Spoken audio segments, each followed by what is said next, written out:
I'm looking at the third of South Africans who live on communal land, the old homelands. What you see there, the blue areas, it's vague, but that's the communal areas as we speak in South Africa today. 32% of South Africa's population still live on communal land ruled by traditional leaders. Okay, it's a lot. We think it's not, few of us thought it's that, but that's the number. Those blue areas, if the map reminds you of something, that's the old homelands. Okay, the old homelands from apartheid South Africa. So what do we have there? We have 16.5 million people, according to the census, who lived there in 2011. By now, it will be roughly 18 million. Of those 16.5, 9.4 million were of working age, and only 1.8 million had an income-generating job. That's 18%. Okay? Half of all discouraged work seekers live on communal land.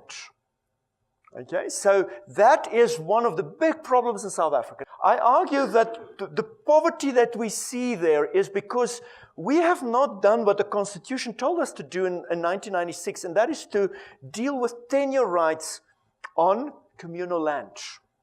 Okay. What we've done is try to pass a lot of legislation that empowered the traditional leaders. Yes, and the Constitutional Court has thrown out a couple of those. And some of the bills still before Parliament, as we speak, try to do the same thing. Okay. But it doesn't empower the people who live there.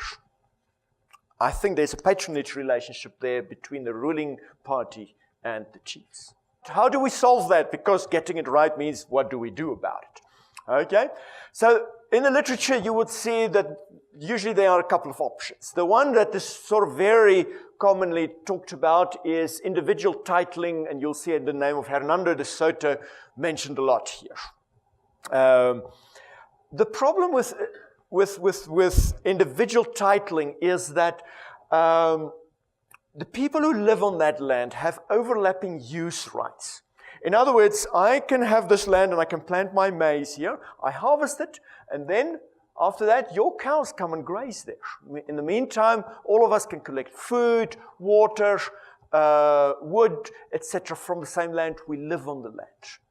So typically what happens when you give individual titling is that the strongest parties get it to the exclusion of others. And in communal land, the strongest parties are usually males, with very patriarchal societies. And the people who will be suffering there will be the women living there. So we have to think differently about it. So this number 2 and 3 is basically options where we look at recognizing use rights to the land. In other words, you have your right to grow maize or to have your cattle there, and we recognize that right in law so that you can then, like you can do with a lease, you can take that and you take the income stream that you expect from that, and you can go to a bank or a development finance institution, get your finance to help you leverage development. That's one way to think about it.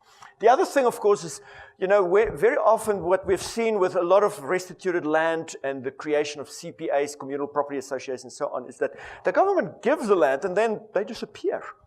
People don't have skills, they don't have capital, and then within 2 years, nobody is left. And then we say, look, they can't farm. Well, they were not given the tools to do it properly. So we need to create supply chains with upstream and downstream elements on communal land, embed people in those things.